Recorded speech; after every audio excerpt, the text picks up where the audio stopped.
because all this evil's rushed in. And so how do we treat the open door as a separate thing Yes. from all of this unrelenting battle? How do we take this legitimate place in us and stay in God and contend in order that it doesn't become a doorway to greater things that just want to take us out? Yes. Yes. And it's important to acknowledge this always begins with some genuine heartache, right? A half truth, a partial truth. Yeah.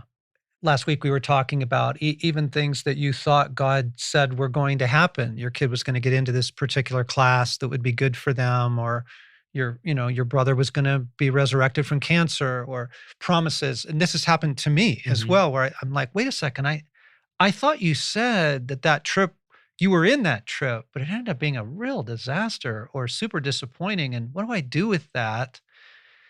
So the disappointment and the heartache that we're describing now is real and important.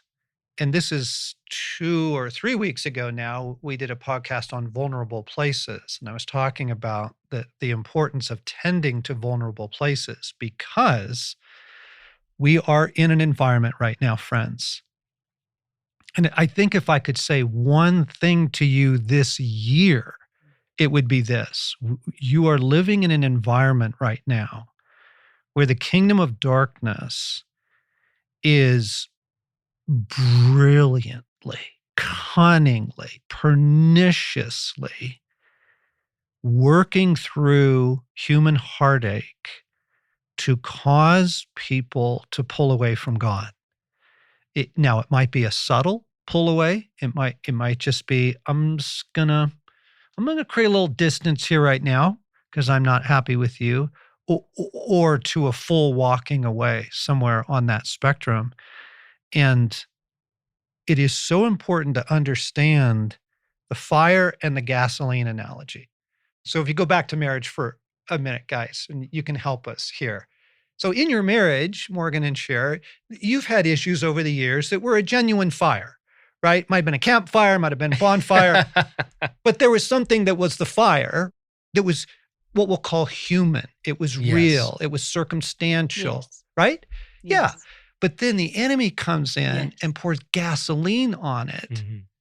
The whole house is on fire. The county is on fire, right? Right. Well, and even one way it plays out that I see the pattern for us, Cher, is like historic stuff gets pulled into the present moment to become this bonfire. Yes. When the thing that happened, the offense or the misunderstanding, is very legitimate. Yes. It's a great context to work out a relationship. But now we bring this whole history. I bring a history to Sherry of decades of her missed expectations, resentments, and she can't fight that. We're just talking about the dog. Yes. Pooping in the yard or something. Yes. Or right? the dishes. Or the dishes. Or the trip. Or the kids.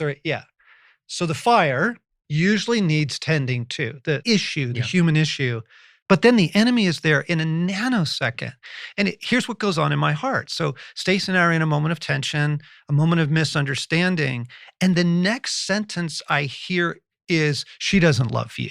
And if you could just step up for a moment and go, wow, how did we get from the dishes to she doesn't love you? How can we get from this misunderstanding? That's the gasoline. That is the presence of the evil one. Exactly.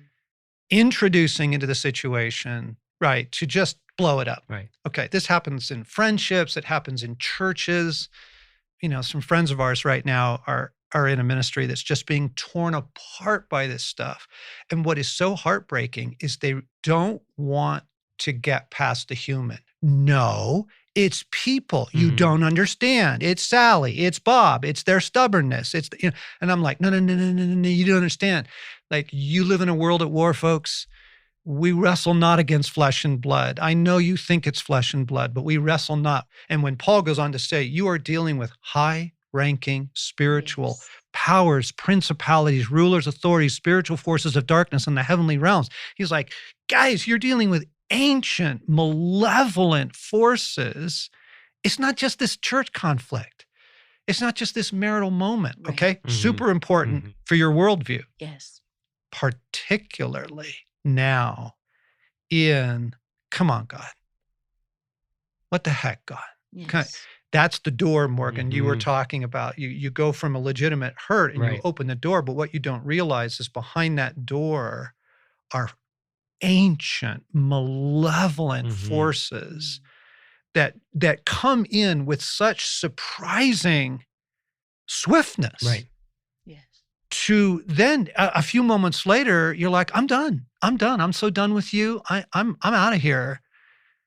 This is what we're trying to describe as the moment that we're operating in right now in the world. This Right. is the particular moment, and it's hitting me on a very frequent Mhm. basis. And this is kind of partly how